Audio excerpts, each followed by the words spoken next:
The Akashagarbha Sutra. Homage to all Buddhas and Bodhisattvas. Thus did I hear at one time. The Bhagavan was dwelling on Kalatika mountain in the abode of the sages, seers, together with an incalculably large assembly of monks and of great Shravakas, great Bodhisattva Mahasattvas in numbers as limitless as the grains of sand of the river Ganges, forming an incalculably immense assembly of Bodhisattvas, were also staying there. The moment the Bhagavan completed his prophecy on the splendid vows of the Tathagatas, the Indra Nila jewel appeared in the west. Many hundreds of thousands of precious wish-fulfilling jewels spread out and surrounded it. The light of that precious jewel rendered invisible the totality of manifest form in the whole trichiliocosm. Thus, with the exception of the Tathagatas, all gods and humans, Shravakas and Bodhisattvas, as well as the manifest forms of the great elements of earth, water, fire, and air, however many manifestations there were of the great elements, all without exception were obliterated, and only the precious jewel remained visible. Everything appeared to be limitless, boundless, and ineffable like space.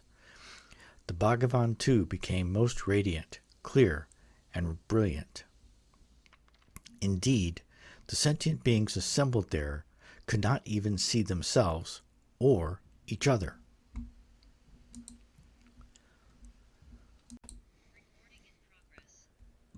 Sorry. For them, all visible manifestations of the great elements also ceased and became imperceptible to the eye. They could not perceive their bodies, their features, or shapes. They did not have any sense of touch. Whatever they observed, howsoever they observed it, they saw as empty. They did not even see the orbs of the sun or the moon. The stars and the earth element, water element, fire element, and air element also became invisible to their eyes. Sounds did not resonate in their ears. Odors were not perceived by their noses. They did not take their minds and their mental events as me, or take them as mine, and the perceptions of the 6 cognitive bases did not arise. The great elements were also imperceptible. Instead, in whichever direction they looked, in all those directions they saw everything as the physical marks, colours, shapes, and bodies of the Tathagatas. Only the precious Indranelia, encircled by wish-fulfilling jewels, appeared from afar. Apart from that, nothing at all was visible. At that place, the Bodhisattvas dwelling on the 10th ground, who had achieved the meditative concentration of valiant progress, and who were bound by one more life and in their last existence, looked and saw, yet were not at all frightened, afraid, or terrified, because they realized that all phenomena are by nature endowed with final reality, suchness, and emptiness. Therefore, they were not at all frightened, afraid, or terrified. The remaining great bodhisattvas, bodhisattva mahasattvas, and the Shravakas, Devas, Nagas, Yaksas, Gandharvas, Asuras, Garudas, Kinnaras, Maharagas, Kambandhas, Pretas, Pisakas, Putanas, and Kataputanas, all of the assembled humans and non-humans, were very frightened and in despair. They were bewildered about what was here and what was there, and in their confusion they were not able to perceive one another. In that state they asked questions such as, "What is this? How did this come about? And what is the nature of this?" but could find nothing. At that time, the great Bodhisattva Mahasattva, known as Great Nail of Brahma, bowed down before the Bhagavan with folded hands and said, "Ordinary beings do not recognize the nature of all phenomena. They live in the form aggregate, and so their 6 sense faculties become deluded.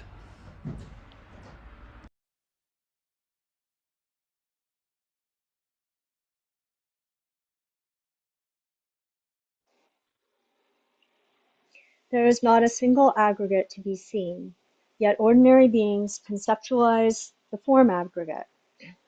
Consequently, some of these people develop doubts about the Buddha's teaching.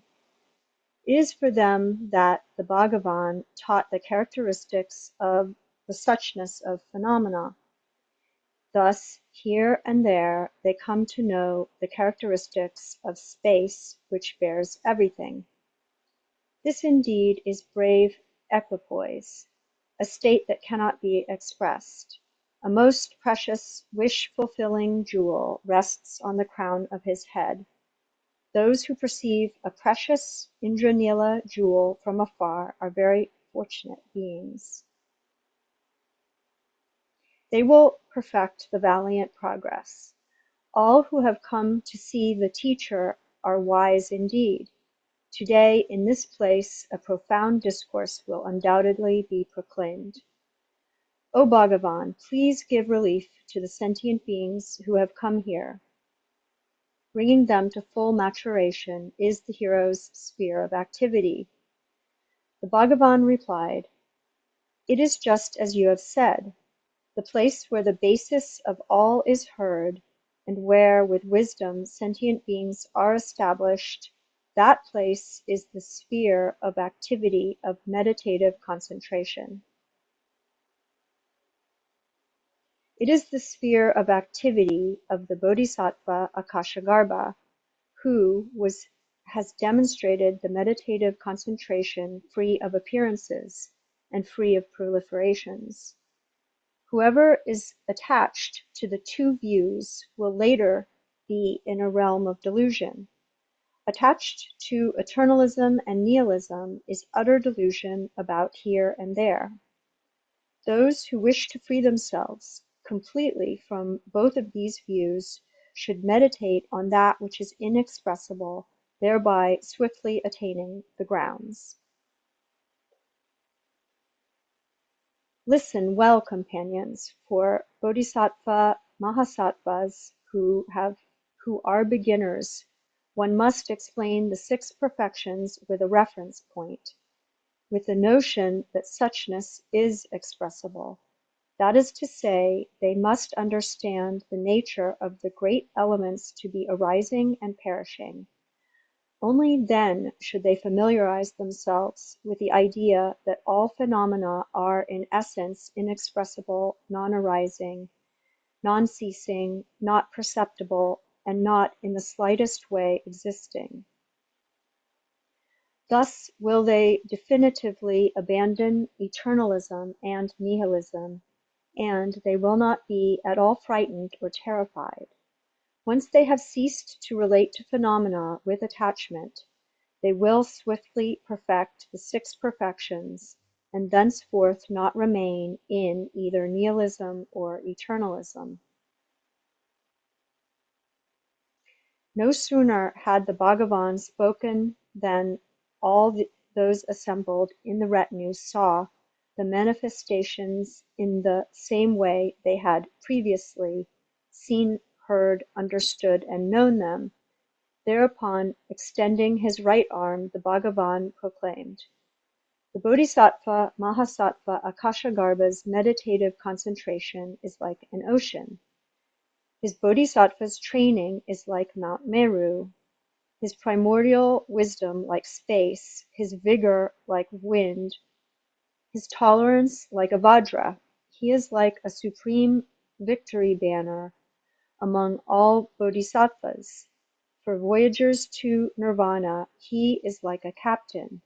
He is like a treasure of all the roots of virtue. For all who suffer, he is like a wishing vase. For those engulfed in darkness, like the sun. For those who have lost their way, like the moon. For the frightened, like Mount Meru. For those severely tormented by the sickness of afflictions, like a medicinal elixir. For those who have severed the roots of virtue and fallen, like a walking stick.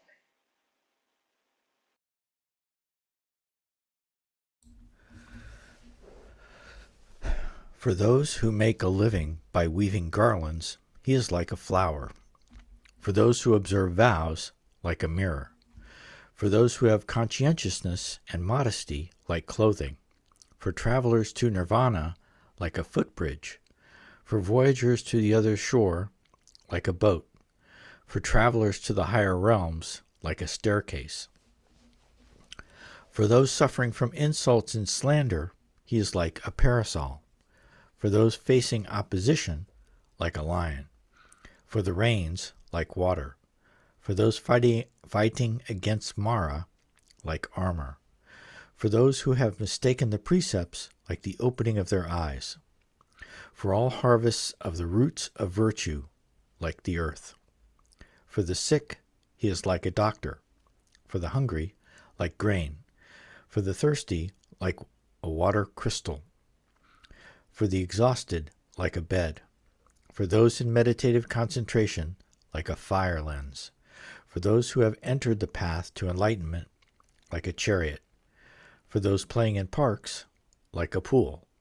For those striving towards enlightenment, like a rosary. Thus does he appear. This son of a noble family is like the fruition of the perfections, like a wish-fulfilling jewel for those on the 10th ground, like a wish-fulfilling tree for those who have achieved the meditative concentration of valiant progress. For all who are engaged in negative views, he is like a weapon because he severs. For those afflicted beings entangled in latent tendencies, he is like a Vajra because he overcomes. The demons cannot conquer him. For those of skillful means, he is the measure of time. For primordial wisdom, he is discernment. For the entire Buddha Dharma, he is the abode. For prachekas, like a garland. For all Shravakas, like the robes. For gods, like an eye. For humans, like a path. For those born in the animal realm, a shelter. For pretas, a support. For hell beings, a protector. For those sentient beings who receive donations, he transforms into a container. For bodhisattvas, into a chariot. For all the Tathagata, Arhat, perfectly complete Buddhas of the 3 times, this son of a noble family is like a minister. He is the gatekeeper of the city of Dharma. This son of noble family possesses the perfect Buddha's primordial wisdom, complete with all adornments, including the 18 unique qualities of a Buddha. This son of noble family is someone whom all sentient beings, with the exception of the Tathagatas, should worship with every supreme offering. Therefore, all of you who have gathered here should now welcome him. Using every mode of worship and respect, honor him as much as you can with jeweled umbrellas, victory banners, flags, flowers, incense, garlands, ointments, divine garments, ornaments, and vessels of many kinds. Honor, venerate, and revere him. Sweep his path, adorn him with ornaments, and praise him in different ways. All of you will also acquire excellent qualities like this, and before long become vessels like him. All in the assembly, without exception, then rose from their seats and turned toward where the Bodhisattva Mahasattva Akashagarbha appeared. With overjoyed hearts, happily smiling faces, and eyes full of admiration, they stood with palms joined and gazed at him. In that assembly were Bodhisattva Mahasattvas and Shravakas, the Lord of Devas, the Lord of Nagas, the Lord of Yakshas, the Lord of Gandharvas, the Lord of Asuras, the Lord of Garudas, the Lord of Kinnaras, the Lord of Maharagas, and seers in possession of the 5 kinds of supernatural knowledge. All of them were thinking the same thought. What kind of sublime display shall we prepare to honor him with? At that very moment, the Bodhisattva Mahasattva Akashagarbha manifested this Buddha field, the Saha world, as being made entirely of 7 precious materials. It was free of mountains, highlands, rocky landscapes, caves, ravines, abysses, grasses, walls, soil, thorns, unpleasant odors, and so on, and was smooth like the palm of a hand. He manifested melodies sung by the glorious Gandharvas, and all the trees, made of 7 precious materials, bore delicious fragrances, leaves, flowers, and fruits. He also caused all of the trees, grass, dry wood, and leaves, everything on the ground, to appear as if made of the 7 precious materials. Moreover, he completely healed the diseases of the entire Saha world. He pacified all the suffering of hell beings, and of those abiding in the animal realms, and in the world of Yama, the Lord of Death. These beings received food, drink, clothing, dharma robes, and ornaments. At that moment, the wishes of all beings in the realm of the Saha world were completely fulfilled. They were possessed of good bodies, alluring beauty, sublime, excellent complexions, and perfect limbs. The bright radiance of an illuminating orb of light, free of dust and dimness, made them even more beautiful.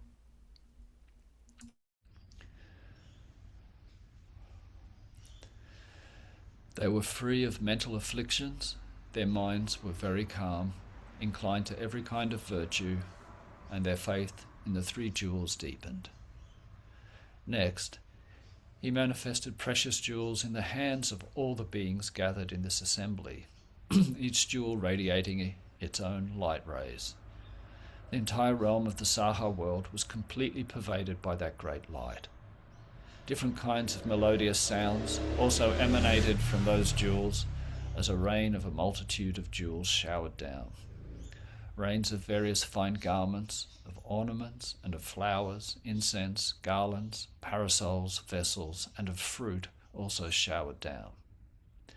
He produced manifestations of divine garments, dharma robes, golden threads and pearl necklaces, of lotus flowers, adpala flowers, jasmine, and white lotuses, of uragasara, snakeheart, sandalwood, tamala tree leaves, and of white sandalwood powder scattered along the path. On both sides of the road, right and left, he produced manifestations of residences resembling the celestial palace of Indra and divine mansions made of the 7 precious materials. In those palaces, he manifested the Lord of Desire, Kamasvara's most sublime consort, and her retinue. They were playing pleasant music endowed with the 5 qualities, and were engaging in joyful play and entertainment. He also produced a manifestation that exquisitely decorated the sky above the Bhagavan's head, made of jewel filigrees and garlands of pearl jewelry, vast by some 100 yojanas. It resembled the great Brahma's parasol of divine precious jewels. From these ornaments, the sound of melodious songs of the 5 qualities, even more beautiful than divine music, also emerged. The grass, wood, leaves, flowers, fruit, and everything on the ground, too, emitted scintillating music of 5 qualities, even more beautiful than divine music, from which words of praise emerged. No one who heard these sounds would ever turn away from attaining complete and perfect enlightenment. When the assembly saw the grand display of the Bodhisattva, Mahasattva, Akashagarbha, the entire gathering had the most wonderful and marvelous experiences. They wondered, how shall we arrange the seat of this holy being in the presence of the Bhagavan? At that very moment, a lotus flower appeared in front of the Bhagavan. Made of precious substances, it had a stem of silver, leaves of gold, a core of emerald, and flower anthers made of the light of Brahma's precious stone. Its width was about 1 krosa. Myriad kinds of lotus anther seeds emerged in front and around it. On the lotus, the Bodhisattva Mahasattva Akashagarbha appeared, sitting cross-legged. On his crown there was a precious jewel. Similarly, many myriads of Bodhisattva Mahasattvas, servants of the Bodhisattva Mahasattva Akashagarbha, appeared. Sitting on their respective lotus anther seats, They were absorbed in the meditative concentration of valiant progress. Each was adorned with an Indranila jewel. The Bodhisattva Mahasattva Maitreya said to the Bodhisattva Mahasattva Vaishajaraja, all bodhisattvas of great renown respectfully pay homage. First when they arrive, and only then do they take their seats. When this great being arrived and made his grand displays, he appeared sitting on a seat without having prostrated to the Buddha. Vaisajaraja replied, we see that this great being dwells excellently in the Buddha Dharma. Since he does not dwell in discursive thought, we do not see him as a sentient being. Bodhisattva Maitreya said, since he abides in final reality, we do not see him as a sentient being. If that is so, to what purpose has he made this great display? I am afflicted by doubts. Please explain further.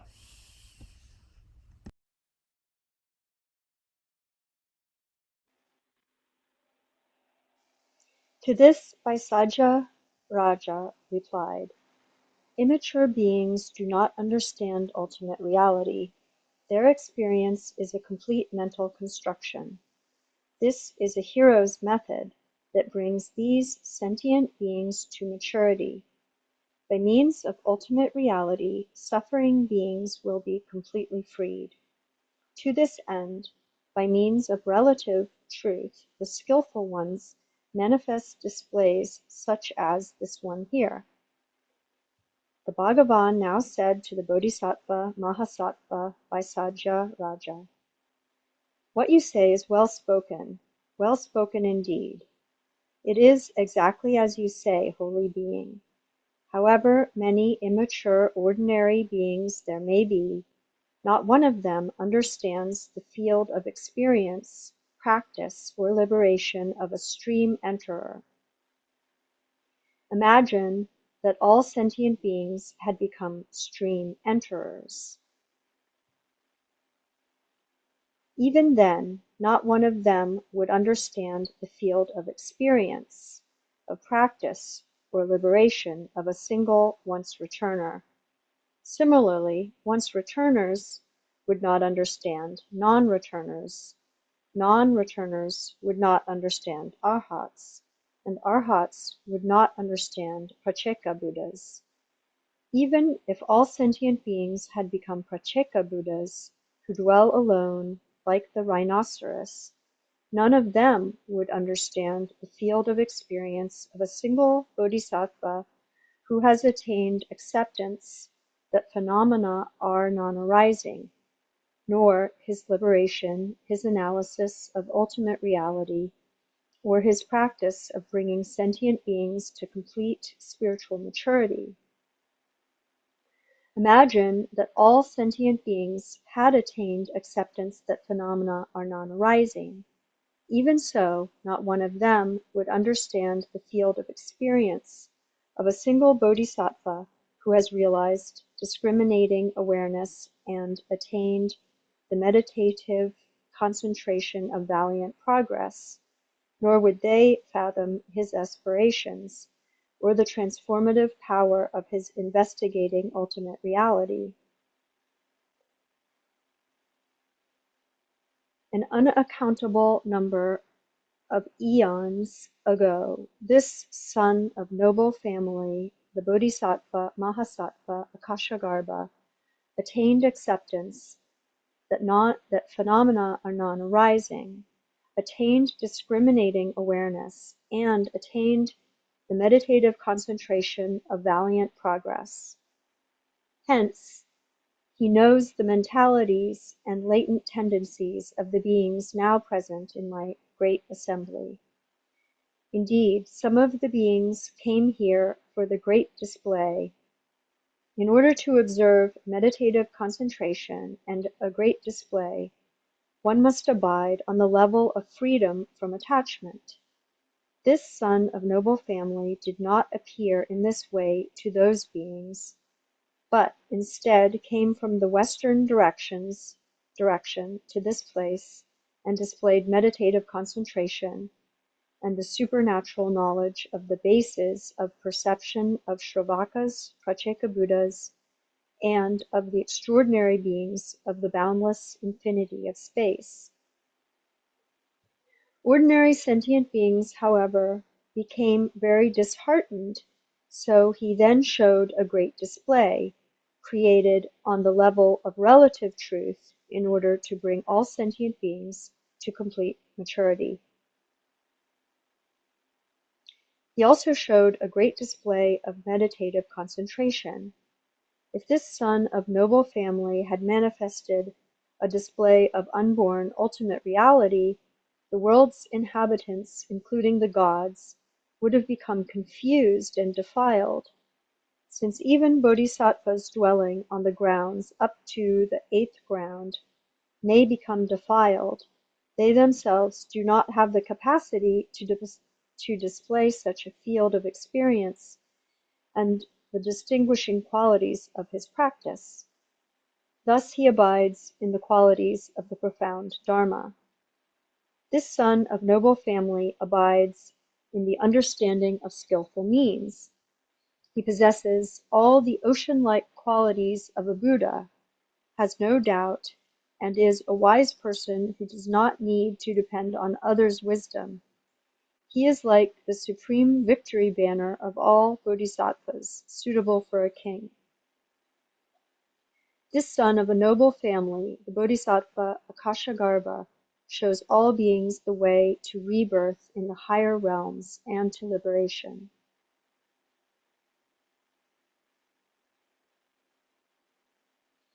He frees them completely of the disease of mental afflictions and cures the body's poisons, the diseases derived from the four great elements. Even those sentient beings who, suffering in the desolate place of samsara, have become polluted by their negative views and do not know the means to reach the higher realms and liberation, may utter the name of the Bodhisattva Akashagarbha, pay homage and offer perfume and incense of aloes wood. This son of noble family examines their mentalities and latent tendencies, how they are influenced by afflicted views, and how they generate roots of merit in the past, and he understands how their minds have to be trained.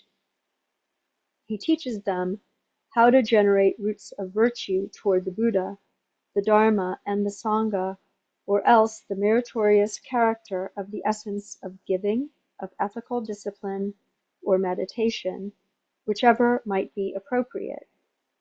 Whether in dreams or during waking hours, in all these ways, the skillful one teaches the path directly and with straightforward methods.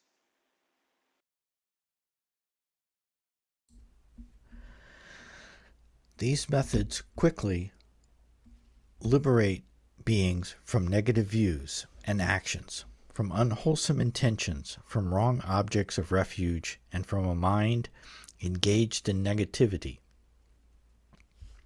It is certain that their actions of body, speech, and mind will become upright, their aspirations will become honest, and they will follow an honest spiritual friend. They will quickly be freed from stains, from mental afflictions, and from negative views. All the unwholesome paths that lead to the lower realms will swiftly be purified by the power of aspirations and the activities of excellent conduct.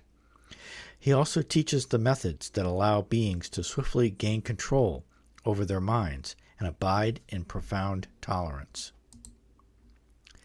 If those sentient beings who suffer from various physical diseases, whose minds are distracted, who have impaired eyesight, or who are inarticulate, or who are physically disabled in any way, wholeheartedly recite the name of the Bodhisattva Mahasattva Akashagarbha, in order to pacify their diseases and reach a state free of ills, and if they burn aloes wood and Chinese incense and prostrate to the holy being Akashagarbha, then that son of noble family will appear in their dreams in front of them in the guise of a Brahmin, Shakra, Shri, Sarasvati, or a king, minister, hero, doctor, father, mother, boy, or girl. In the dreams, he will sit before sick people and manifest whatever appropriate medicine and instruments can pacify their illness. And with one treatment, he will heal all illness. Similarly, this son of noble family teaches the appropriate methods to those who desire good advice or possessions, wish to recite prayers and to study, long for solitude, or desire to abide firmly in meditative concentration, gain wisdom, be famous, or learn crafts, those who desire power, a good body, wealth, saintliness, a high caste, a son, or a servant, those who desire good qualities, or giving, ethical discipline, and the other perfections up to wisdom, those who desire soft-spoken words, to be in harmony with other beings, liberation from negativity, or to bring others to the practice of all of the perfections from giving to wisdom, those who desire a long life, or to have property and never lack it, and those who wish to cause the stingy to be generous, the immoral to be ethical, or the lazy to be diligent, those who are never lacking in great compassion, and who observe themselves and practice equanimity toward all beings, should think, by whatever means necessary, I will place these beings' minds in unsurpassable, perfectly complete enlightenment. They should further think, I will familiarize them with skillful means, and I will anchor them in all the mental states from the four sublime abodes up to great compassion. And they should all pay homage to the Bodhisattva Akashagarbha. In a remote place, or in the open plains, or in an unsheltered place, they should burn incense of aloes wood and Chinese incense at specific times. With palms joined, they should make prostrations with the 5 limbs in all the cardinal and secondary directions and recite the words of this mantra. Tajata sumrisa karunika chara vichara samchara karunika murmur vega dari macha me Buja Pada Mahakarunika China Tamani Puraya Karunika Sarva Samestapaya Ajna Dari Spugun Ruti Viveka Gun Dristi Viveka Gun Puraya Karunika Purayantu Mama Asa Sarva Anta Cha Ashokagati Svaha. They should recite this mantra many times and then go to sleep. This son of noble family will appear to them in the form of a human being, a wild animal, a bird, in his own form, or as a body that corresponds to their fortune or merit. Or he will employ such methods as using words in a similar way. That method alone has the power to bring billions of beings to complete maturity, whether they do not follow any path or practice the Shravaka path or the Pratyeka Buddha's path. In a single brief instant of wisdom and with just a minimum of skillful means, he has the power to place them irrevocably on the unsurpassable Mahayana path, thereby establishing them in meditative concentration, in the dharanis, in the various states of tolerance, and up to the 10th ground.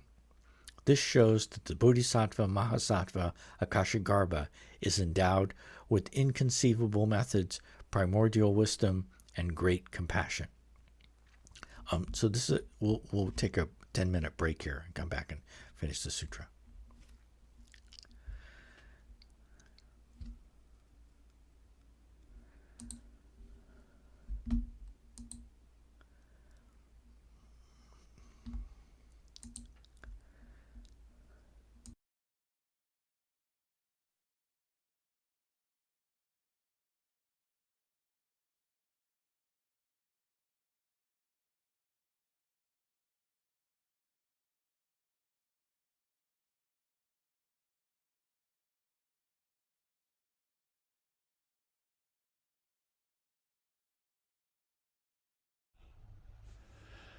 Son of noble family, some people can comprehend the extent of space, but no one can comprehend the extent of this noble son's methods and primordial wisdom, of his great love and great compassion, or the extent to which he has developed the strength of meditative concentration and brings beings to complete maturation.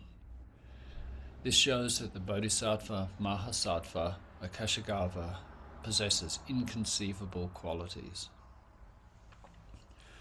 Son of noble family, beings who are without deceit, without pretense, diligent and endowed with honest views, who do not belittle others and do not praise themselves, who have abandoned jealousy and greed, who are free from hypocrisy and have altruistic minds, such beings are all deeply loved by this son of noble family.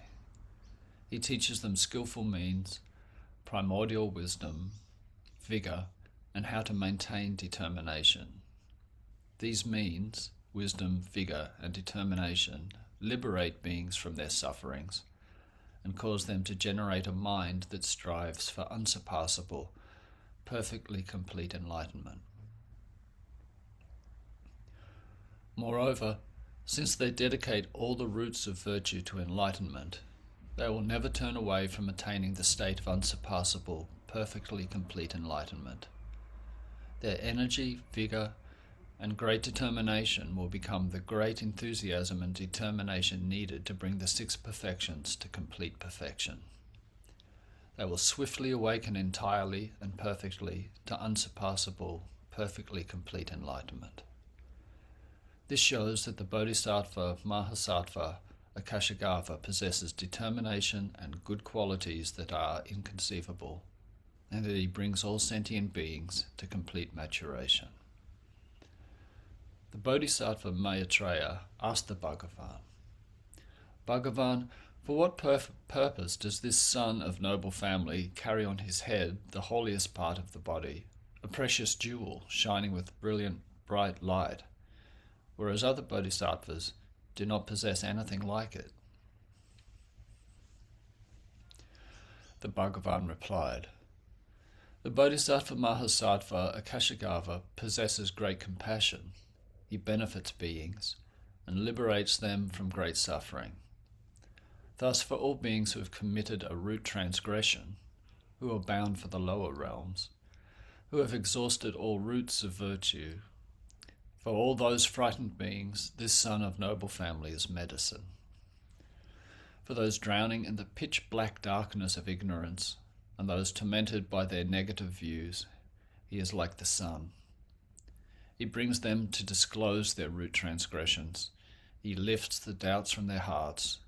For those whose hearts have become like a broken vessel, who have fallen, who have committed a fundamental transgression, who have destroyed all their virtuous qualities, who are bound for the lower realms, who are protectorless, devoid of support, abandoned by all the wise ones.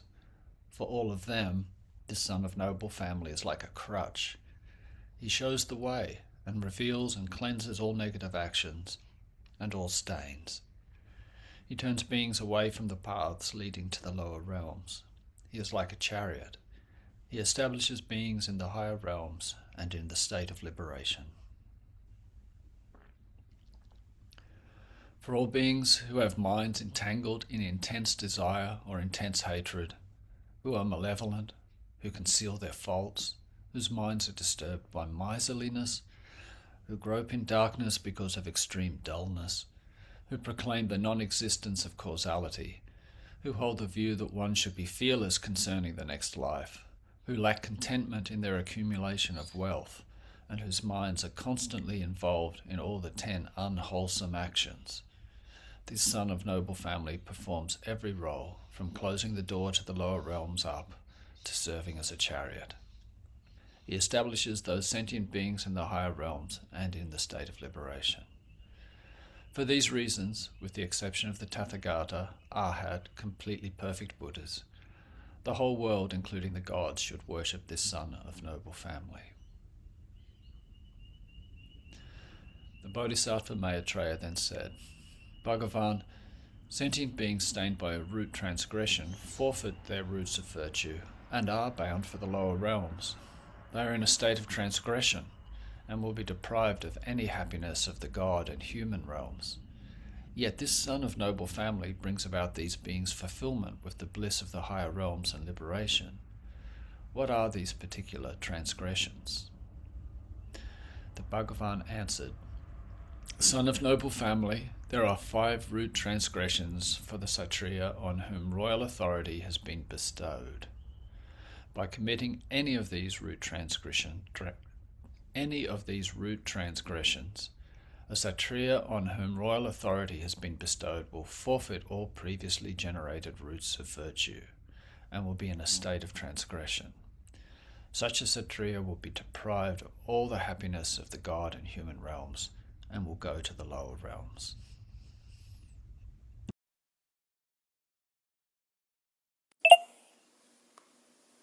What are these 5 transgressions? Son of noble family, for a Kshatriya on whom royal authority has been bestowed, stealing from a place of worship, stealing that which has been offered to the local Sangha or the Sangha of the 4 directions, or inciting someone to steal it, these constitute the first root transgression. Forcing someone to give up the Dharma, whether it is the instructions on the Shravakas' definite deliverance, the instructions on the Pratyeka Buddha's definite deliverance, or the instructions on the Mahayana definite deliverance, as well as creating obstacles to the teachings or concealing them. All of these constitute the second root transgression. Taking by force the saffron robes of those who have shaved their heads and beards for my sake and donned the saffron robes, whether they uphold the precepts or not, whether they observe the discipline or not, thus making them householders, inflicting corporal punishment on them, imprisoning or killing them, all of these constitute the third root transgression. Furthermore, a Kshatriya commits the 4th root transgression with any one of these 5 heinous deeds: purposely killing one's own mother, father, or a Shravaka Arhat of the Bhagavan, dividing the Sangha, or purposely and out of negative intention causing a Tathagata Arhat, perfectly complete Buddha, to bleed. Furthermore, if a Kshatriya advocates the philosophy of the non-existence of causality, denies the existence of future lives, embraces the 10 paths of unwholesome action, and engages in them, and also influences many other people to follow the 10 paths of unwholesome action, manipulates them and encourages them and brings them to do so, these actions constitute the 5th root transgression. Son of noble family, if a Kshatriya on whom royal authority has been bestowed commits any of these 5 root transgressions, this Kshatriya will forfeit all previously generated roots of virtue. He will be in a state of transgression. Such a Kshatriya will be deprived of any happiness of the God and human realms, and will be bound for the lower realms. When that happens, the Bodhisattva Akashagarbha will manifest his birth and appear in an uncivilized land or another place, manifesting for some in the form, attire, and conduct of a monastic, for others in the form, attire, and conduct of a Brahmin. However, and wherever he manifests, he will explain the Dharma to such Kshatriyas. He will explain and teach the hitherto unheard of, the unprecedented, the instructions of the Omniscient One, the deep and profound sutras, the dharanis, tolerance, and the grounds. And for this reason, the Kshatriyas on whom royal authority has been bestowed will be caused to develop shame about their previous negative and unwholesome actions. They will reprimand themselves and disclose, give up, and abandon negative actions. They will develop great enthusiasm for giving, discipline, taking precepts, and determination, and they will reach the higher realms. Maitreya, the transgressions of a minister are also 5 in number. What are these 5? Stealing from a place of worship or from the Sangha of the 4 directions is considered the first root transgression of a minister. Destroying a village, a district, or a town constitutes the second root transgression. Furthermore, for a minister, forcing somebody to give up the Dharma, whether this entails the instructions on the Sravaka's definitive deliverance, the instructions on the Pratyeka Buddha's definite deliverance, or the instructions on the definite deliverance of the Omniscient One, as well as creating obstacles for the teachings or concealing them. These constitute the third root transgression. Furthermore, for a minister, harming those who have taken ordination with the Bhagavan, whether they uphold the precepts or not, whether they observe the discipline or not, taking by force their saffron robes and making them householders, resorting to corporal punishment, imprisoning them, or taking their lives, these all constitute the fourth root transgression.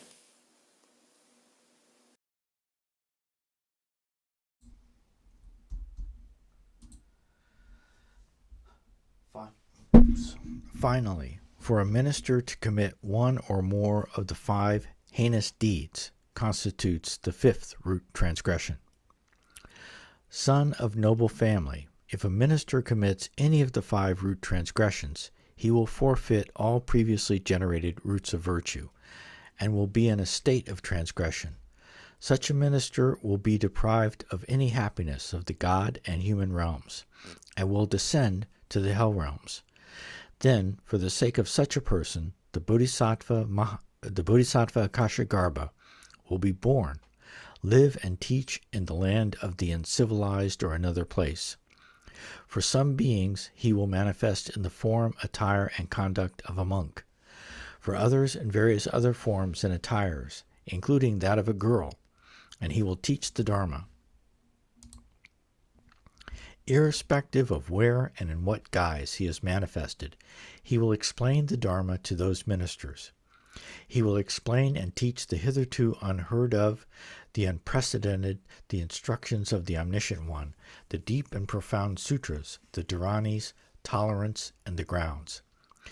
Then those ministers will be made to develop shame about their previous unwholesome negative actions. They will reprimand themselves and disclose, give up, and relinquish negative actions. They will eagerly practice giving, discipline, and having determination for the vows, and they will reach the higher realms. Son of a noble family, there are 5 root transgressions for Shravakas. What are the 5? They are killing, taking what was not given, impure conduct, lying, and physically harming or drawing blood of the body of a Tathagata. These are the 5. According to how it has always been explained, when my Shravakas commit any of these root transgressions, the Bodhisattva Akashagarbha will manifest birth in different places for the benefit of those beings. To some he teaches in the form of a monastic with the appropriate attire and conduct, and so forth, including all forms previously mentioned, and those beings will reach the higher realms. There are 8 root transgressions for sons of noble family who are beginners and who have correctly embarked on the Mahayana path. These root transgressions cause confusion, and beginners who have correctly entered the Mahayana will forfeit the entirety of their previously generated roots of virtue, and they will be in a state of transgression. They will be deprived of the happiness of gods, of humans, and of the Mahayana, go to lower realms, be separated from a spiritual friend, and remain in samsara for a very long time. What are the 8? There are beings who are born in this worldly realm of afflictions and 5 impurities because they conducted themselves in evil ways in the past. They rely upon they rely upon a spiritual friend and listen to the most profound Mahayana, owing to the tiny root of virtue they possess. Though they do so with little understanding, those sons of noble family give birth to the aspiration to unsurpassable, perfectly complete enlightenment. Some beginner bodhisattvas among them listen to the collection of sutras that present the most profound emptiness, transmit and read them. In the presence of other sentient beings who understand as little as those just mentioned, they recall these sutras in great detail, in word and meaning, just as they heard and understood them, and they teach them to others. When those ordinary immature beings who have not gone through arduous training hear such profound sutras, they become extremely frightened and terrified.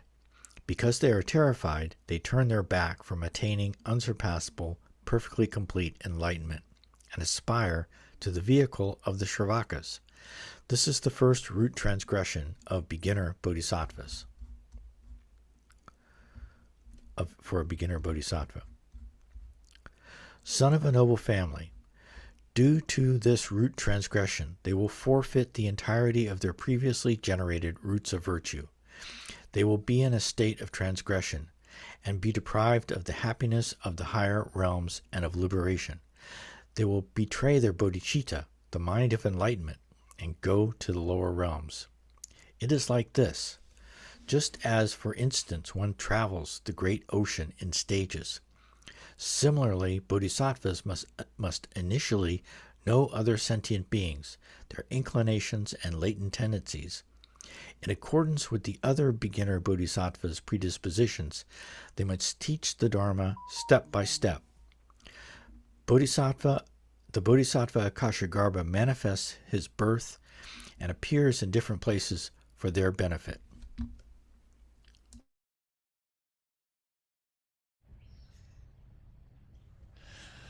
Son of noble family, due to this root transgression, they will forfeit the entirety of their previously generated roots of virtue. They will be in a state of transgression and be deprived of the happiness of the higher realms and of liberation. They will betray their bodhicitta, the mind of enlightenment, and go to the lower realms. It is like this, just as, for instance, one travels the great ocean in stages. Similarly, bodhisattvas must initially know other sentient beings, their inclinations and latent tendencies. In accordance with the other beginner bodhisattvas' predispositions, they must teach the Dharma step by step. The Bodhisattva Akashagarbha manifests his birth and appears in different places for their benefit.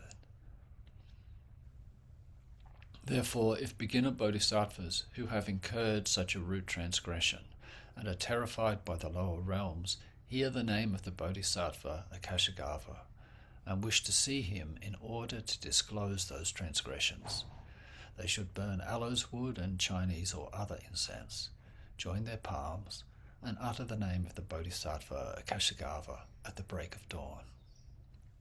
Having seen such sentient beings, this son of noble family will manifest in a form corresponding to their respective fortunes. Thus, in the presence of some, he will manifest in an ordinary form and teach the Dharma. In the presence of others, he will teach in the form of a Brahmin, and in the presence of yet others, he may manifest in any other form, including the form of a girl, and cause the beginner bodhisattvas to disclose their root transgressions just as they occurred. He also teaches them expertise in skillful means, the profound conduct of the unsurpassable Mahayana. He establishes them in meditative concentration, tolerance, the dharanis, and the grounds. As a result, they will be completely liberated from the lower realms and will not turn back from attaining perfectly complete enlightenment. In Vajra-like manner, they will rely upon the 6 perfections with great strength and determination, and will soon manifestly and completely awaken to unsurpassable, perfectly complete enlightenment. If he does not appear directly in front of them, the beginner bodhisattvas should rise before dawn and pray to Aruna, uttering these words. Aruna, Aruna, endowed with great compassion. Aruna, as soon as you have risen in this world, enfold me in your compassion. Convey these words of mine to Akashagarbha, the one of great compassion. Please, show yourself in my dreams, so that I may disclose my root transgressions.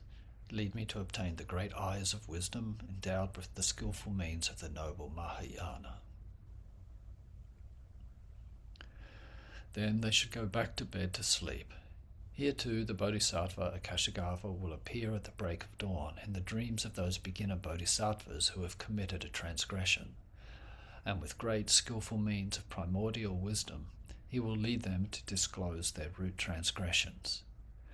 He also teaches primordial wisdom endowed with skillful means.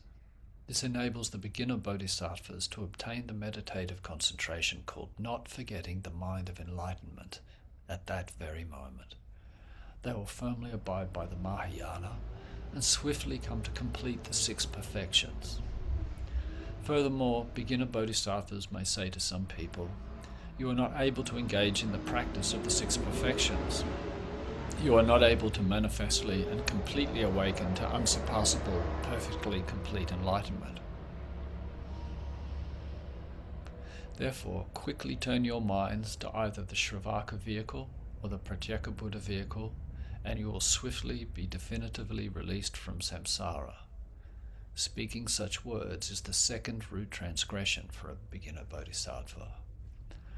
Furthermore, beginner bodhisattvas may say to some, "Oh, what is the use of practicing the Vinaya or the Pratimoksa, ethical discipline, and good conduct?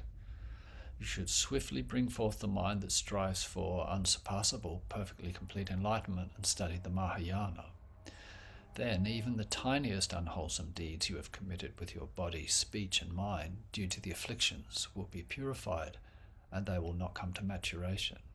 Saying these words is the 3rd root transgression for beginner bodhisattvas.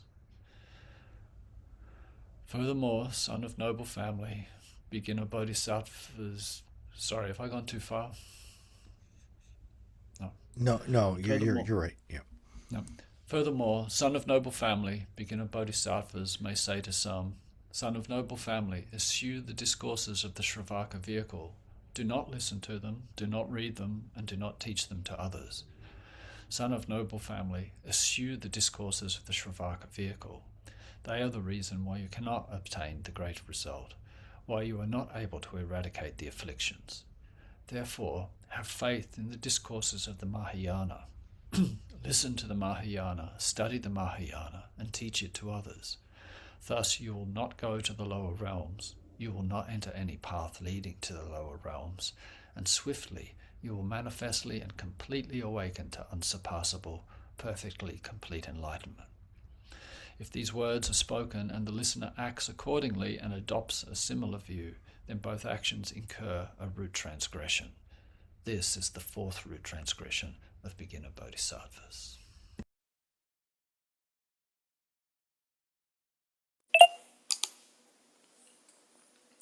Furthermore, beginner bodhisattvas may be two-faced, thinking one thing but professing another. They may also propagate and versify the Mahayana teachings, and for the purpose of gain and honor, they may chant those verses, recite, memorize, read, and explain them, and even teach others things they have merely heard, saying, "I am a follower of the Mahayana." Others, however, are not. Because they seek gain and honor, they act jealously and become upset when others are appreciated and respected. Uttering their names, they disparage, abuse, and speak badly of them, praising themselves instead. Out of jealousy, they say, "I possess supreme qualities." This action constitutes a transgression and deprives them of the happiness of the Mahayana. It is therefore considered a very serious transgression that leads to rebirth in the lower realms. The analogy here is of a group of people who wish to go to a jewel island and set out to cross the great ocean by boat, but the boat breaks apart in the great ocean, In the same way, even though these beginner bodhisattvas wish to cross the great ocean of the Mahayana, they destroy their boat of faith and part from the vital force of wisdom when they lie out of jealousy. Therefore, beginner bodhisattvas incur a very weighty transgression when they lie out of jealousy. This is the fifth root transgression for beginner bodhisattvas. Furthermore, son of noble family, in the future there will be beginner bodhisattvas, householders, or ordained, who will read, recite, and chant sutras that contain profound emptiness. These Mahayana sutras are the object of understanding of bodhisattvas who need only little effort and who are greatly intelligent beings, adorned with dharanis, tolerance, meditative concentration, and the grounds. Having recited them, they extensively teach these sutras to others. They say, "I have understood these teachings with my own intelligence. I teach them to you in this way because I am compassionate. Therefore, you must meditate on this profound Dharma in order to directly perceive it, and you too will come to behold primordial wisdom, just as I do now." Instead of stating, "I have not actualized this most profound Dharma, but teach it by merely reading it out," they promote themselves for the purpose of gain and honor. Therefore, in the eyes of the Tathagata, Arhat, perfectly complete Buddhas of the three times, Bodhisattva, Mahasattvas, and noble beings, they have become stained by faults. A heavy transgression has occurred. Having deceived gods and humans using the Mahayana, there will be no Shravaka vehicle of the Buddha for those bodhisattvas, much less the Mahayana, or the particular realizations which are the entry into the Mahayana, or unsurpassable, perfectly complete enlightenment. The analogy here is of someone who travels out into the great secluded wilderness where he suffers hunger, thirst, and exhaustion. He then approaches a tree, intending to eat of the great fruit it bears. However, ignoring the tree with its fine aroma and delicious fruit, he climbs instead a poisonous tree bearing fruit devoid of taste and eats its poisonous fruit. In doing so, he causes his own death. Such a beginner bodhisattva committing the sixth transgression is said to be like the person in this analogy. Therefore, if beginner bodhisattvas who have gained this hard-to-achieve human birth live with a spiritual friend and wish to enter the Mahayana, yet praise themselves and disparage others for the purpose of gain, honor, and fame, they incur a serious transgression. Because of this root transgression, all the wise ones will strongly criticize them, and they will go to the lower realms. No Kshatriya, Brahmin, Vaishya, or Shudra will rely upon such a person. Anyone who does rely upon such a person is definitely unwise. This, again, is the sixth root transgression of beginner bodhisattvas.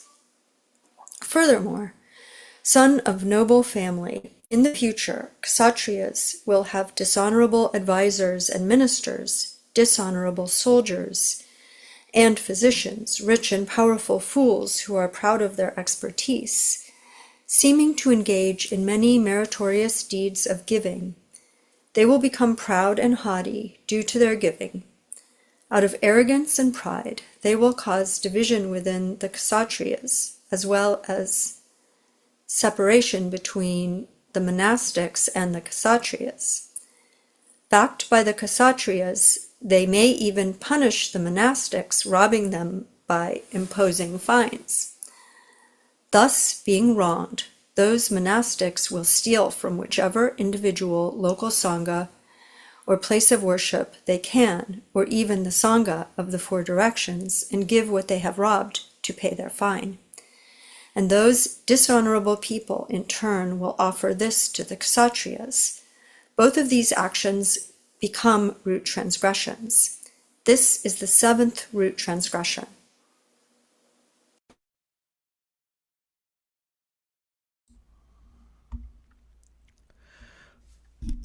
Furthermore, those dishonorable Kshatriyas, together with the monastics, commit the following fault. They declare pure Dharma to be non-Dharma, and refer to that which is non-Dharma as Dharma, thus abandoning the true Dharma. They do not observe the precepts of the sutras and the Vinaya, nor do they observe the black teachings, nor the great teachings. Having abandoned their training in loving kindness, great compassion, and the perfection of wisdom, as well as their training in skillful means and the training taught in other sutras, they organize duties for their monastic community that are dissociated from such meritorious activities in order to harm the bhikshus. Because such duties have been organized, the bhikshus are harmed. They abandon the practices of calm abiding and special insight. Harmful intentions multiply in those meditators, as a result of which they cannot pacify their unpacified emotions. As these do not subside, these bhikshus then degenerate in terms of intention, ethical discipline, conduct, and view. Therefore they become negligent and ever more negligent, and their ethical discipline degenerates. Even though they are not monastics, they pretend to be, and even though they do not lead a chaste life, they pretend to.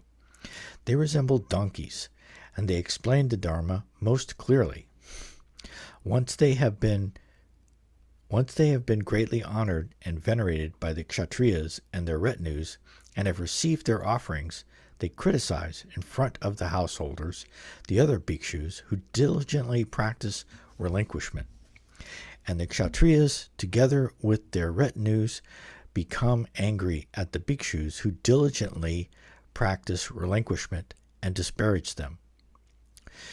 If the support and material riches that were destined for the bhikshus who diligently practice relinquishment and are offered to the bhikshus exerting themselves in recitation, at this point both actions become root transgressions. Why?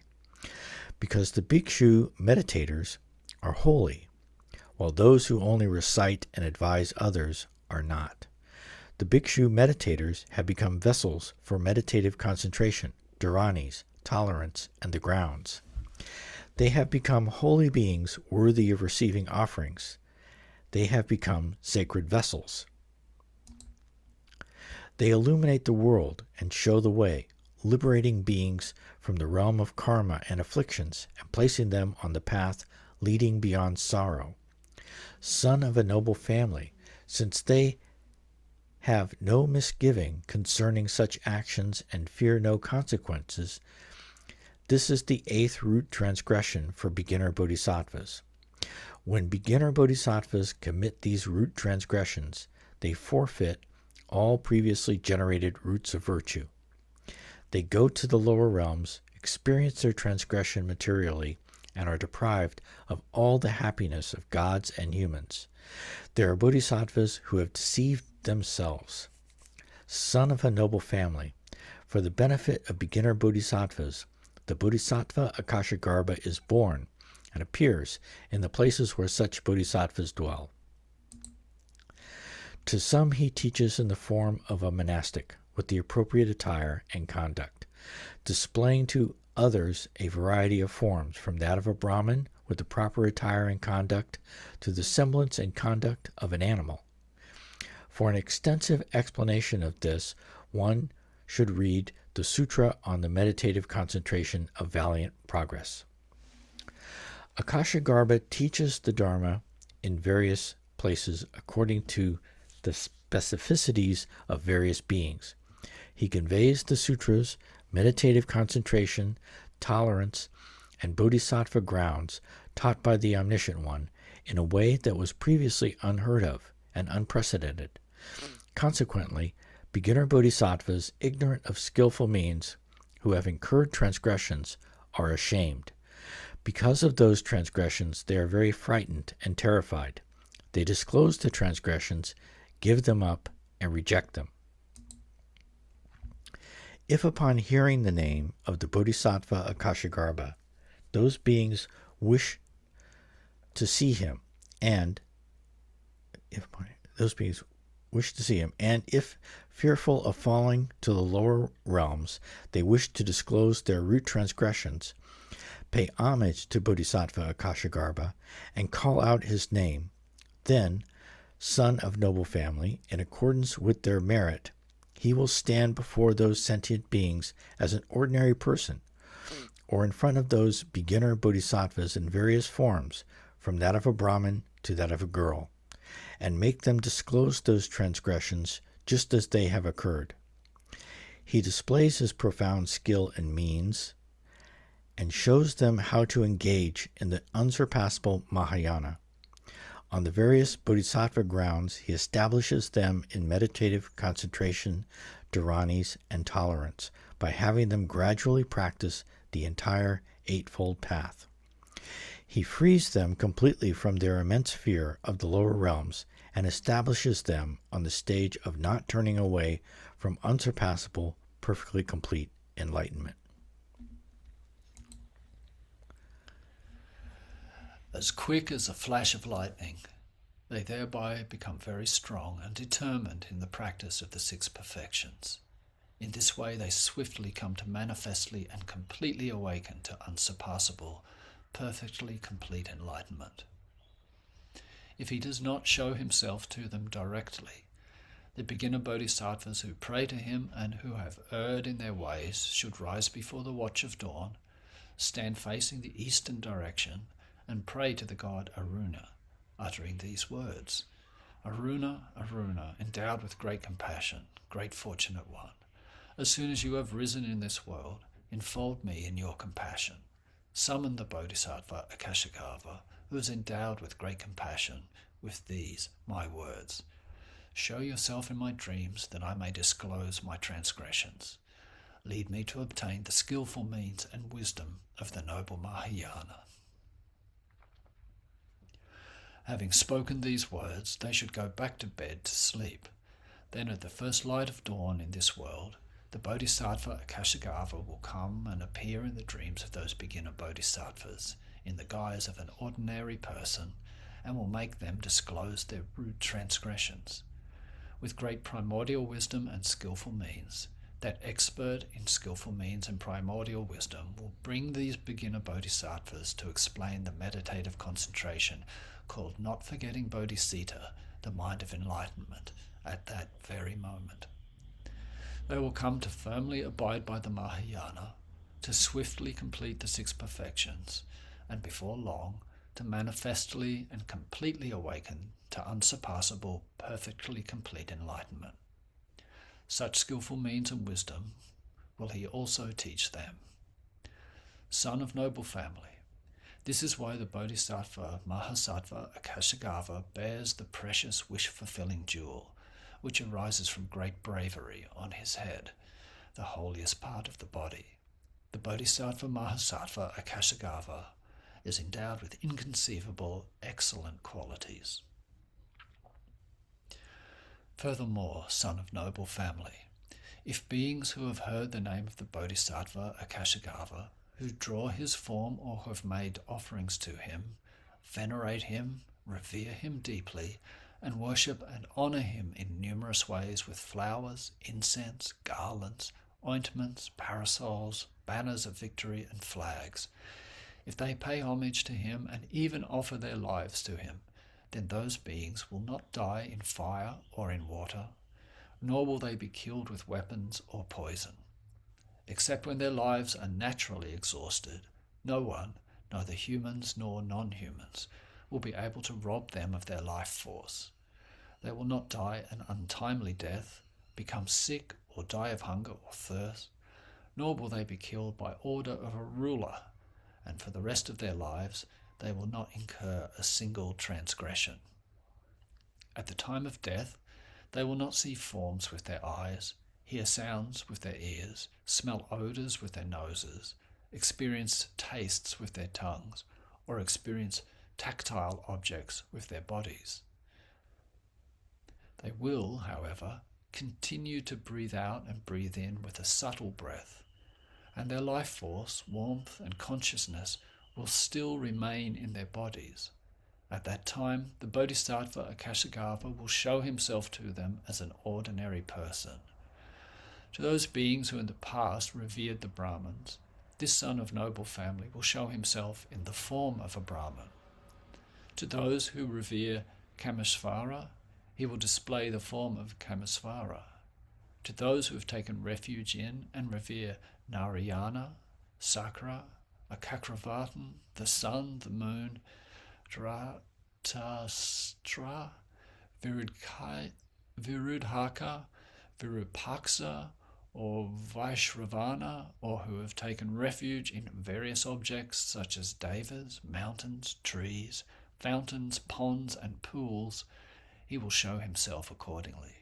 And in the form that corresponds to their disposition, he will speak the following words.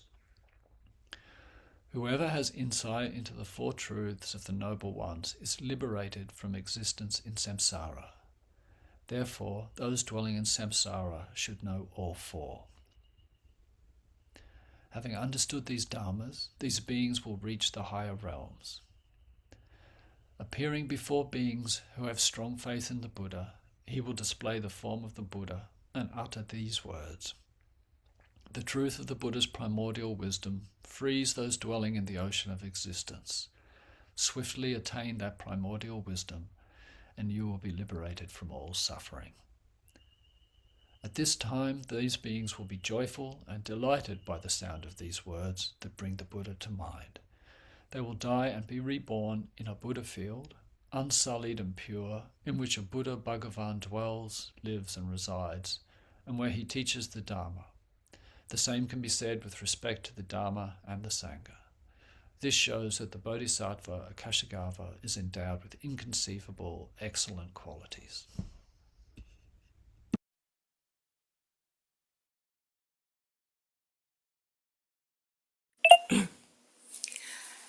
Those who wish to perfectly master different kinds of meditative concentration should pay homage to the Bodhisattva Akashagarbha during the watch of dawn and make as many offerings as possible.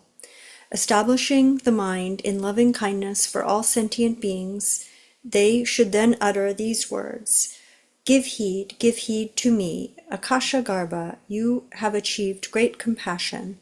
I pray, please bestow upon me mindfulness and the yoga of meditative concentration. Thus it is. Umu Ranake Bakshamanile Samudra Avadarena Nayanaya Maha Karunika Anupama Jamba Smrti Akra Jamba Smrti Vajra Jamba Smrti Kosha Smrti Anapama Smrti Bhutako Tismrti Svaha. To those who recite in this way, Akashagarbha grants mindfulness and entrance into meditative concentration. Those who desire to study treatises, whether the words of the Buddha or expositions by the Shravakas, should first bathe and then pay homage to the Bodhisattva Akashagarbha at the break of dawn, make as many offerings as possible, generate loving kindness for all sentient beings, and speak these words. Give heed to me, greatly learned one, among all beings, Akashagarbha, son of the noble family. Beyond imagination, you are supreme. Pray bestow upon me the yoga of mindfulness and meditative concentration. Thus it is. Inilaja Vishana Dusaja Vaya Vanaja Viva Kshisame Pasha Lajasi Stana Sharave Shastra Karne Huma Maha Karunika Svaha. Those who wish to enter the great ocean or caves, or to make use of the sacred essence, who have been imprisoned, are separated from friends, or face hostile people, such beings may call out the name of the Bodhisattva Akashagarbha, make as many offerings as possible, settle the mind in loving kindness for all sentient beings, and utter these words. Give heed to me, Akashagarbha of great renown, endowed with great compassion and intent on the welfare of beings. You who are endowed with great compassion, look upon me, liberate me from these circumstances, and bestow good fortune upon me. Supremely powerful one, I am worn out by suffering. I am destitute. Relying upon you, I will attain peace and happiness in this and future lives. Then the Bodhisattva Akashagarbha will appear in front of them in various forms, including that of a common person and that of a girl, and he will bring them relief and free them from whatever fears they may have. This also applies to those who are afraid of fire, water, weapons, toxins, curses, tigers, lions, strong poisons, thieves, and rogues, those who are shackled or punished or are about to be killed, those who are struck by a disease or who are afraid of diseases, and those who are bereft of monastic robes, alms, bedding, a seat, medicine to cure disease, or of basic necessities. Some princes may wish to be promoted to a higher rank. They might utter the name of the Bodhisattva Akashagarbha and pay homage to him, worship and venerate him, and so forth. Having heard the name of the Bodhisattva Akashagarbha, those who wish to be promoted to a high rank among the Brahmins, householders, craftsmen, those engaged in studies or meditators, up to whatever high rank they aspire to, should pay homage to him. Once they have bathed and put on clean clothes, they should take refuge in the Bodhisattva Akashagarbha during the watch of dawn and pray to him, uttering these words. O Akashagarbha, your compassion is great indeed. I pray, please bestow good fortune upon me. Fulfill my aspirations and intentions, each one of them, according to my wishes. You who are endowed with great compassion, grant me whatever I wish, and kindly do whatever I request. If they do all this and utter these words, the Bodhisattva Akashagarbha will hear this with the purified faculty of divine hearing, which is beyond human capacity, and show himself to those beings in whatever form is appropriate. He will also teach them such skillful means. The Bodhisattva Mahasattva Akashagarbha is endowed with the great excellent quality of such skillful means. He is endowed with a great ocean-like mind.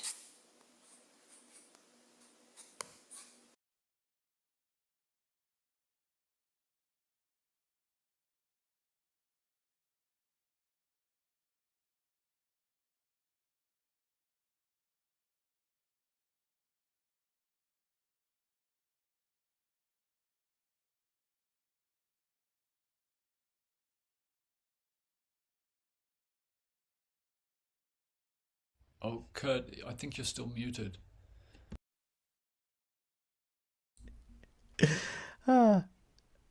Yeah, thanks for that. Okay.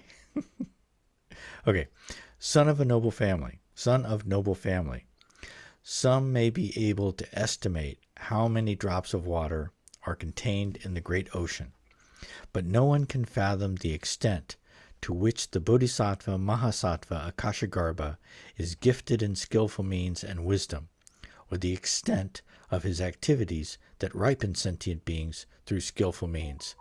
Son of noble family, some may be able to apprehend the expanse of the whole of the infinite, limitless space in the 10 directions, but it is impossible to fathom the multitude of forms the Bodhisattva Mahasattva Akashagarbha takes in order to bring sentient beings to spiritual maturity. Sometimes he manifests in the form of a Buddha in order to ripen sentient beings, sometimes in the form of a Brahmin. He manifests in whatever form is required to tame beings. Among those born in the animal realm, he manifests in the form of an animal. Among hell beings, in the form of a hell being. And for those in the Yama world, as a being of the Yama world, and so forth. For some, he emanates as a directly perceptible manifestation. For others, he manifests in dreams. For some, he manifests in various forms at the time of death and transference, at the last movement of consciousness, in order to eliminate the karma of their negative deeds, to liberate them from the lower realms, to place them in the higher realms, and to bring about the well-being of sentient beings. Having taken refuge in and seen these manifestations, these beings will obtain all forms of happiness, up to the happiness of abiding in the worlds of the higher realms. It is for this reason that no one can fathom the magnitude of all the manifestations of Akashagarbha. Indeed, the Bodhisattva Mahasattva Akashagarbha is endowed with the inconceivable, excellent qualities of skillful means and wisdom. He is endowed with the excellent qualities of a Buddha. That is why a precious, wish-fulfilling jewel appears on the head, the supreme part of the body of this son of noble family. The entire assembly was amazed and marveled at the Bodhisattva Mahasattva Akashagarbha. Having paid homage to their teacher and honored him, they all joined their palms and made offerings to the Bodhisattva Mahasattva Akashagarbha and honored him in various ways. They made offerings of flowers, incense, garlands, ointments, lamps, parasols, victory banners, flags, monastic robes, ornaments, garments, praises, songs, and cymbal music. The Bodhisattva Akashagarbha in turn presented the Bhagavan with all of these offerings, then prostrated at the feet of the Bhagavan and supplicated him with these words: Venerable Bhagavan, in this afflicted Buddha field, stained by the 5 impurities, beings are deluded due to the great darkness of ignorance. How can those beings be benefited so as to bring about their enlightenment? The Bhagavan replied, It is thus, son of noble family. The sky is neither bound nor liberated. It is not afflicted nor deluded, and is naturally pristine. The wind scatters particles of dust in the sky and tosses them around. Thus the sky appears impure, as dark as night. Then water makes the particles fall and renders the sky stainless and completely pristine. In this case, if the stars, the planets, the sun, and the moon are not visible, then the seconds, minutes, hours, days, nights, seasons, and years will be imperceptible as well. Son of noble family, in the same way, mind, which is pervaded by emptiness, the ultimate reality of the Tathagata, is by nature utterly pristine and pure. However, the minds of sentient beings have been defiled by adventitiously arisen afflictions. For their benefit, the Dharma is taught out of the Tathagata's great compassion, which is likened to water. Sentient beings' afflicted minds are completely purified, rendering them pristine and stainless. Because of this, when the sun of the Tathagata has risen, these beings will be filled with the light rays of primordial wisdom and will actualize the inconceivably excellent qualities of a Buddha. Thus they will be established in the 4 close applications of mindfulness, and so on, up to the 8th branch of the Eightfold Path. They will achieve all possible qualities, up to the 18 unique qualities of a Buddha. All of these beings will be firmly rooted in compassion. From among them, Arhats will appear in the world. Pratyeka Buddhas and Bodhisattva Mahasattvas will appear in the world. Tathagata, Arhat, perfectly complete Buddhas will appear in the world. Son of a noble family, what do you think? Does space abide in the eye? Bhagavan, it does not, Akashagarbha replied. Does it abide in the eye consciousness? Bhagavan, it does not. Does it abide in that which is apprehended by the eye? Bhagavan, it does not.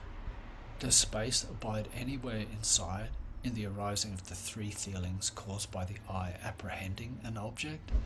Bhagavan, it does not. The same is to be said about the ears, the nose, the tongue, and the body as well. Son of a noble family, what do you think? Does space abide in the mind or anywhere else up to the arising of the three feelings caused by the mind apprehending an object? Bhagavan, it does not. Son of noble family, what do you think? Do sentient beings abide in space? Bhagavan, they do not. What do you think, son of noble family? Does space abide in sentient beings? Bhagavan, it does not. Thus did the Bodhisattva Mahasattva Akashagarbha's reply to the Bhagavan's questions. He continued, Bhagavan, they do not depend on each other. One is not the other's object. Bhagavan, all phenomena are to be understood in this particular way. They are devoid of concepts, they are empty, devoid of superimposition. They are the final reality and suchness. Bhagavan, with regard to the essence of space, it is thus. Its particular characteristic is that it is not differentiated. It is non-conceptual, completely non-conceptual, unmoving, and lacking in substance. It is devoid of sprout, seed, fruit, and ripening, devoid of words and of mental fixation. Bhagavan, a Bodhisattva Mahasattva who understands all phenomena in this way attains acceptance that all phenomena are non-arising. Bhagavan, it is thus.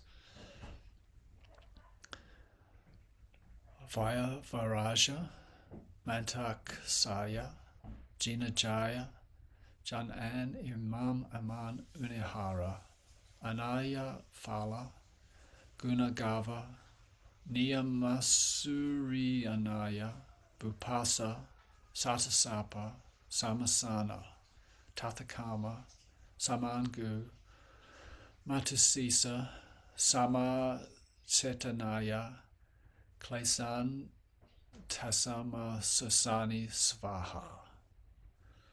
The Bhagavan replied, well said, son of noble family. When you use this dharani of the majestic lion turning backward, which overwhelms everyone who sees him, at the time of death, at the last moment of being's consciousness, you will have the capacity to eliminate their obscuration of afflictions, their obscuration of karma, and their obscuration with regard to phenomena, and send them to the completely pure Buddha fields. You will go to limitless, uncountable world systems, and by the power of compassion for sentient beings, you will expound various classes of Mahayana sutras in the villages, towns, marketplaces, provinces, countries, and kings' palaces, manifesting in various forms with appropriate attire and conduct. You will bring sentient beings to maturity in such a way that all of them, from the lowliest among the Kshatriyas up to the lowliest among the monastics, will be able to abandon the negative dharmas and will abide by the wholesome dharmas. As the Bhagavan was teaching, limitless, countless beings of 9 types of birth among gods and men attain various states of meditative concentration, dharanis and tolerance, whereas for others the wisdom of the 10 grounds arose. Tens of thousands of beings attained acceptance that all phenomena are non-arising. When beings give up the very basis of their conflicts, whatever they may be, the very basis of all their views will quickly change. When the Bhagavan had spoken these words, the monks, the entire retinue, and the whole world, including gods, humans, asuras and Gandharvas, rejoiced and praised the Bhagavan's teachings. This completes the noble Mahayana Akashagarbha Sutra. Okay, so let's end with the 4 great vows. We'll do in both Korean and English. Starting here. Bao Song Soan, Jung Sing Mu Byon Soan Do, Bo Ne Mu Jin Soan Dan, Bo Mun Muriang Soan Hak, Bo To Mu Sang Soan Song. Sentient beings are numberless, we vow to save them all.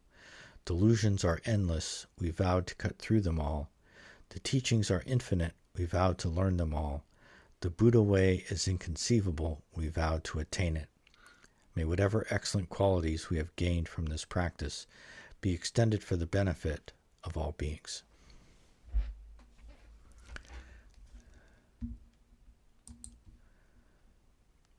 Yay, we made it. Yay. Great to see everybody and read the sutra together with y'all. Thank you. Thanks, Yes, everyone. thank you. Great to Have see a you. good Great to night, read with you. everyone. You too, Tiffany Blessings to everybody. and Elizabeth Thank and you. Phil. Thank Bye, Have a good Phil. night Bye, or day or Curtis. whatever Bye, time it is. Elizabeth. Bye-bye. Bye.